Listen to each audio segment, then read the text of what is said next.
Channel پہ live تہ وچھنہٕ یوان فی الحال دیو اجازت آداب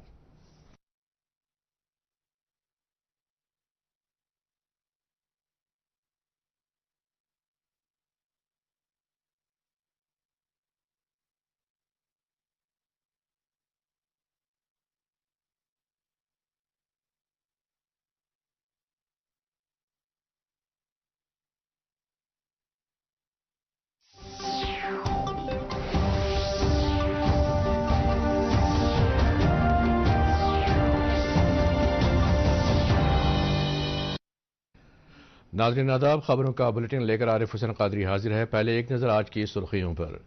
پرواسی بھارتیہ دیوس کنونشن کی اختتامی تقریب سے صدر جمہوریہ کا خطاب، 27 غیر مقیم بھارتیوں کو پرواسی بھارتیہ سمان ایوارڈز عطا۔ لیفٹیننٹ گورنر نے آر ایس پورہ میں کیا میگا نرسری کا افتتاح، کہا زرعی شعبے کی ترقی کے لیے 50 ارب 13 کروڑ روپے کیے جا رہے ہیں فراہم۔ 1,75,000 بھارتی عازمین اس برس ہوں گے سفر محمود پر روانہ، آن لائن درخواستوں کا پورٹل عنقریب ہوگا شروع، اور پولیس نے 24 گھنٹوں کے اندر کیا پامپور قتل معاملہ حل، ملزم گرفتار۔ اب خبریں تفصیل کے ساتھ۔ صدر جمہوریہ دروپدی مرمو نے آج اندور میں 17ویں پرواسی بھارتیہ دیوس کنونشن کے اختتامی اجلاس سے خطاب کیا۔ انہوں نے بھارت کے ترقیاتی منظر نامے کو اجاگر کرنے اور ترقی پر مبنی بھارت کے نظریے کو مزید مضبوط بنانے میں غیر مقیم بھارتیوں کے رول کو اہم قرار دیا۔ صدر جمہوریہ نے سوریا نام کے صدر چندریکا پرساد اور گوینا کے صدر ڈاکٹر محمد عرفان علی سے ملاقات کی۔ دروپدی مرمو نے کنونشن کے اختتام پر 27 غیر مقیم بھارتیوں کو پرواسی بھارتیہ سمان ایوارڈز عطا کیے۔ تعلیم کے وزیر دھرمیندر پردھان نے بھی اجلاس سے خطاب کیا۔ انہوں نے یقین ظاہر کیا کہ بھارت کے 3 کروڑ 20 لاکھ غیر مقیم افراد اپنی مہارت اور تجربے سے عالمی کنبے کی خدمت کر کے بھارت کی صلاحیت کو مزید مستحکم کریں گے۔ واضح رہے کہ پرواسی بھارتی دیوس کنونشن کا کل وزیر اعظم نے افتتاح کیا۔ لیفٹیننٹ گورنر منوج سنہا نے کہا ہے کہ جموں کشمیر کے جن سرحدی علاقوں میں زمین سے بارود کی بو آتی تھی وہ اب پھولوں اور زرعی پیداوار کی خوشبو سے مہکتی ہیں۔ جموں کے آر ایس پورہ علاقے کے سرحدی گاؤں چکروئی میں میگا پلانٹ نرسری کا افتتاح کرنے کے بعد اپنے خیالات کا اظہار کرتے ہوئے انہوں نے کہا کہ اگلے 5 برسوں میں جموں کشمیر کے کسانوں کی تقدیر بدل جائے گی۔ انہوں نے کہا کہ حکومت 13 لاکھ کسانوں کو جدید سہولیات فراہم کرنے کے لیے 50 ارب 13 کروڑ روپے کی رقم فراہم کر رہی ہے۔ ایل جی نے کہا کہ کاشتکاروں کی بہتری کے لیے چند کسان قوانین میں ترمیم کی گئی ہے۔ منوج سنہا نے مزید کہا کہ اب تک جموں کشمیر میں 25 لاکھ لینڈ پاس بک تقسیم کیے گئے ہیں۔ اس موقع پر additional chief secretary Atal Dulloo اور دیگر افسران بھی موجود تھے۔ خبروں کا سلسلہ جاری ہے، پہلے رکتے ہیں ایک وقفے کے لیے۔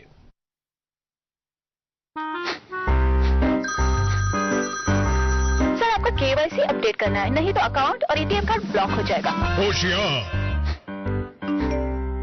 2.5 کروڑ کا انعام مجھے۔ دیکھیے انجانے کالز، فرضی ای میلز، لنکس اور جعلی ایپ سے اپنا پن، OTP، پاسورڈ کبھی بھی کسی کے ساتھ شیئر نہ کریں۔ آپ رہیں گے باخبر تو نہیں نقصان کا ڈر۔ RBI کہتا ہے جانکار بنیں، چوکنے رہیں۔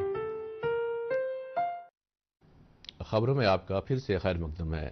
سری نگر کے میئر جنید عظیم متو نے آج افسران کی ایک میٹنگ میں موسم کی تبدیلی کے نتیجے میں پیدا ہونے والے ممکنہ حالات سے نمٹنے کے لیے کی جا رہی تیاریوں کا جائزہ لیا۔ میٹنگ میں اس سلسلے میں ترتیب دیے گئے منصوبے کے مختلف پہلوؤں پر تفصیلی غور ہوا۔ میٹنگ میں سری نگر میونسپل کارپوریشن کے اعلیٰ حکام کے علاوہ دیگر کئی محکموں کے سربراہوں نے شرکت کی۔ میئر موصوف نے سری نگر میں ایک کنٹرول روم قائم کرنے کی ہدایت دی تاکہ متعلقہ محکموں کے مابین مؤثر تال میل کو یقینی بنایا جا سکے۔ انہوں نے کہا کہ برف باری کی صورت میں تمام ہسپتالوں کو جانے والی سڑکوں کو ترجیحی بنیادوں پر صاف کیا جانا چاہیے۔ آج ہندی زبان کا عالمی دن منایا جا رہا ہے۔ 2006 میں آج ہی کے دن ناگپور میں اس مقصد کے ساتھ پہلی عالمی ہندی کانفرنس منعقد کی گئی تھی تاکہ زبان کو عالمی پیمانے پر فروغ دیا جا سکے۔ تب سے ہر سال 10 جنوری ہندی کے عالمی دن کے طور پر منایا جاتا ہے۔ بیرون ملک بھارتی سفارت خانوں میں بھی ہر سال یہ دن منایا جاتا ہے۔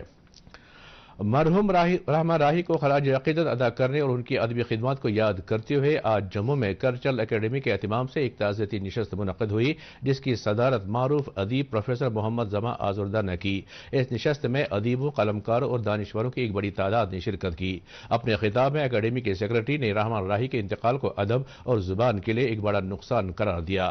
دیگر مقررین نے رحمان راہی کو ادبی دنیا کا ایک درخشاں ستارہ قرار دیتے ہوئے کہا کہ ان کی ادبی خدمات کو بہت دیر تک یاد کیا جاتا رہے گا۔ ادھر ساگر کلچرل فورم کی جانب سے بھی آج ایک تعزیتی مجلس منعقد ہوئی، جس میں مرحوم راہی کو شاندار خراج پیش کیا گیا۔ اس دوران چراغ فاؤنڈیشن، حلقہ ادب سوناواری اور مرکز ادب چار شریف نے بھی رحمان راہی کے انتقال پر افسوس کا اظہار کیا ہے۔ اس سال 1,75,000 سے زیادہ بھارتی افراد فریضہ حج ادا کریں گے۔ اقلیتی امور کی وزیر سمرتی ایرانی نے کہا ہے کہ بھارت نے مملکت سعودی عرب کے ساتھ حج 2023 سے متعلق باہمی سمجھوتے پر دستخط کیے ہیں۔ انہوں نے کہا کہ اگلے چند روز میں بھارت کی حج پالیسی 2023 کا اعلان کیا جائے گا۔ سمرتی ایرانی نے کہا کہ حکومت حج 2023 کی کامیابی کے لیے اپنی تمام تر مدد فراہم کرے گی۔ انہوں نے کہا کہ آن لائن درخواستوں کے لیے بھارت کی حج کمیٹی کے پورٹل کو جلد ہی کھولا جائے گا۔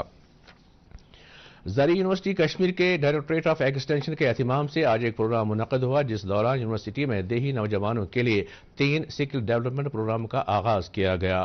پروگرام میں سری نگر کے میئر جنید عظیم متو نے مہمان خصوصی کی حیثیت سے شرکت کی، جبکہ یونیورسٹی کے vice chancellor professor Nazir Ahmad Ganai نے پروگرام کی صدارت کی۔ اپنے خطاب میں انہوں نے کہا کہ نوجوانوں کو چاہیے کہ وہ مختلف ہنروں کی تربیت حاصل کریں تاکہ وہ اپنے لیے روزگار کے وسائل پیدا کر سکیں۔ انہوں نے کہا کہ زراعت کے شعبے میں بھی سکل ڈیولپمنٹ پروگرام عملائے جا رہے ہیں۔ اس دوران STRY کے تحت یونیورسٹی میں عملائے گئے 30 تربیتی پروگرام آج اختتام کو پہنچے۔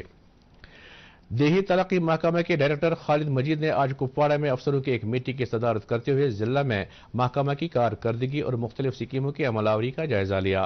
میٹنگ میں موجود ضلع انتظامیہ کے افسروں نے انہیں محکمہ کی جانب سے جاری تعمیراتی کاموں کی صورتحال کے بارے میں تفصیلی جانکاری دی۔ ڈائریکٹر موصوف نے تمام کاموں کو مقررہ وقت کے اندر مکمل کرنے کی ہدایت دی۔ سوپور میونسپل کمیٹی کی صدر مسرت کار نے آج قصبے میں جاری مختلف ترقیاتی کاموں کے پیش رفت کا جائزہ لیا۔ انہوں نے مختلف محکموں کے افسران سے تعمیراتی کاموں کے بارے میں تفصیلات حاصل کیں۔ انہوں نے التوا میں پڑے پروجیکٹوں کو ترجیحی بنیادوں پر مکمل کرنے کی ضرورت پر زور دیا۔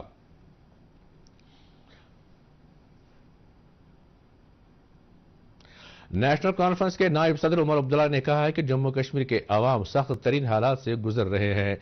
آنچڈورہ اننت ناگ میں ذرائع ابلاغ کے نمائندوں کے ساتھ بات کرتے ہوئے انہوں نے الزام عائد کیا کہ UT انتظامیہ عوام کے زخموں پر نمک چھڑکنے کا کوئی بھی موقع ہاتھ سے نہیں جانے دیتی ہے۔ انہوں نے کہا کہ عوام سے کیے گئے کسی بھی وعدے کو پورا نہیں کیا گیا ہے اور سرکار کے سبھی دعوے جھوٹ ثابت ہو رہے ہیں۔ عمر عبداللہ نے کہا کہ جموں کشمیر میں حالات پوری طرح سے ٹھیک نہیں ہیں۔ پردیش کانگریس کمیٹی کے صدر وقار رسول وانی نے الزام عائد کیا ہے کہ بھارتیہ جنتا پارٹی لوگوں کو تقسیم کرنے کی سیاست کر رہی ہے۔ بانی حل میں ایک عوامی جلسے سے خطاب کرتے ہوئے انہوں نے کہا کہ لوگوں کو مفاد پرست سیاستدانوں کے حربوں کو ناکام بنانا چاہیے۔ انہوں نے کہا کہ ایسے حالات کو بھانپتے ہوئے کانگریس نے بھارت جوڑو یاترا کے انعقاد کا بر وقت اہتمام کیا۔ انہوں نے کہا کہ ملک بھر میں کانگریس کی جڑیں پہلے سے مضبوط اور اب مزید مضبوط ہو رہی ہیں۔ اپنی پارٹی نے خوراک اور عمومی صارفین محکمے کے اس فیصلے کو ناقابل قبول قرار دیا ہے جس میں کہا گیا ہے کہ ہر ایک راشن کارڈ پر ماہانہ 10 کلو چاول کم کیے جائیں گے۔ پارٹی کے نائب صدر غلام حسن میر نے اپنے ایک بیان میں کہا ہے کہ محکمہ کے اس فیصلے سے صارفین میں تشویش کی لہر دوڑ گئی ہے۔ انہوں نے لیفٹیننٹ گورنر سے اس معاملے میں ذاتی مداخلت کا مطالبہ کیا ہے۔ بھارتیہ جنتا پارٹی جموں کشمیر کے اقلیتی مورچے کے ترجمان ہلال جان نے انتظامیہ سے مطالبہ کیا ہے کہ موسم کی خرابی سے متعلق پیش گوئی کو مد نظر رکھتے ہوئے عوام کی راحت کے لیے ضروری اقدامات کیے جانے چاہیے۔ ایک بیان میں انہوں نے کہا کہ پیشگی تیاریوں سے لوگوں کی مشکلات کا بر وقت ازالہ کیا جا سکتا ہے۔ جموں کشمیر کی سرکار نے ان پولیس اہلکاروں کے پہلے 2 بچوں کی ماہانہ سکول فیس ٹرانسپورٹ فیس اور سالانہ یونیفارم اخراجات برداشت کرنے کا فیصلہ کیا ہے، جو ملیٹنسی سے متعلق واقعات اور تشدد کی وجہ سے اپنا فرض نبھاتے ہوئے جاں بحق ہوئے ہیں۔ یہ اخراجات کسی بھی اسکول میں پڑھنے والے 12ویں کلاس تک کے پہلے 2 بچوں کے لیے برداشت کرنے کا فیصلہ کیا گیا ہے۔ حکام نے پرائیویٹ اسکولوں کی انتظامیہ سے بھی کہا ہے کہ وہ ان طلباء کو معاشی طور پر کمزور طبقے کے تحت داخلہ دیں۔ مذکورہ بچے تعلیمی اخراجات کی رقم بھی حاصل کرنے کے مجاز ہوں گے، چاہے جاں بحق ہوئے پولیس اہلکار کے بیوہ نے دوبارہ شادی ہی کیوں نہ کر لی ہو۔ راجوری ضلع کے ڈانگری گاؤں میں آج پولیس کی جانب سے ایک تقریب منعقد ہوئی، جس دوران ولیج ڈیفنس گارڈ ممبران میں ہتھیار تقسیم کیے گئے۔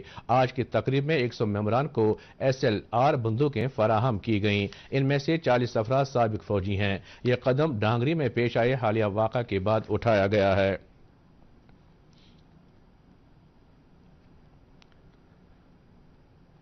پولیس نے پامپور میں پیش آئے قتل کے ایک معاملے کو 24 گھنٹوں کے اندر حل کر کے ملزم کو گرفتار کیا ہے۔ تفصیلات کے مطابق رواں مہینے کی 8 تاریخ کو پولیس کو اطلاع ملی کہ روزی جان نامی ایک خاتون کو مردہ حالت میں مقامی اسپتال پہنچایا گیا ہے۔ مذکورہ خاتون کی مشکوک موت کو نظر میں رکھتے ہوئے ابتدائی لوازمات پورا کرنے کے بعد پولیس نے اس معاملے میں باضابطہ تحقیقات کا آغاز کیا۔ اس سلسلے میں کئی افراد کو پوچھ تاچھ کے لیے حراست میں لیا گیا۔ پوچھ تاچھ کے دوران مقتولہ خاتون کے دیور نے اعتراف کیا کہ اس نے اپنی بھابھی کے قتل کی واردات انجام دی ہے۔ 44 سالہ الطاف احمد گنائی نامی ملزم نے کہا کہ واردات کے وقت اس کی بھابھی گھر پر اکیلی تھی اور اس کا فائدہ اٹھاتے ہوئے ملزم نے اس کے ساتھ جنسی زیادتی کرنے کی کوشش کی، تاہم مقتولہ نے شور غل مچایا اور ملزم کے مطابق اس نے اپنی بھابھی پر حملہ کر کے اس کا موت کے گھاٹ اتار دیا۔ اس سلسلے میں مزید تحقیقات جاری ہے۔ کپواڑہ کے ایک سرحدی گاؤں ہائن ترہگام میں آج ایک سڑک حادثے میں 2 افراد کی موت واقع ہوئی۔ ہمارے نمائندے نے اطلاع دی ہے کہ ہائن میں ایک آلٹو گاڑی مخالف سمت سے آ رہی ایک فوجی گاڑی سے ٹکرائی، جس کے نتیجے میں 2 افراد کی موقع پر ہی موت واقع ہوئی، جبکہ 2 دیگر شدید زخمی ہو گئے۔ اس سلسلے میں تحقیقاتی عمل شروع کیا گیا ہے۔ روحانی بزرگ سید رسول شاہ رحمۃ اللہ علیہ کے 66ویں عرس کی تقریبات آج کالاکوٹ راجوری میں اختتام کو پہنچی۔ سید رسول شاہ کو نانگا باجی صاحب کے نام سے یاد کیا جاتا ہے۔ ان کے سالانہ عرس میں جموں کشمیر کے مختلف علاقوں سے آئے عقیدت مندوں کی ایک بڑی تعداد نے شرکت کی اور اس کے اختتام پر جموں کشمیر میں قیام امن اور ترقی و خوشحالی کے لیے خصوصی دعائیں مانگی گئیں۔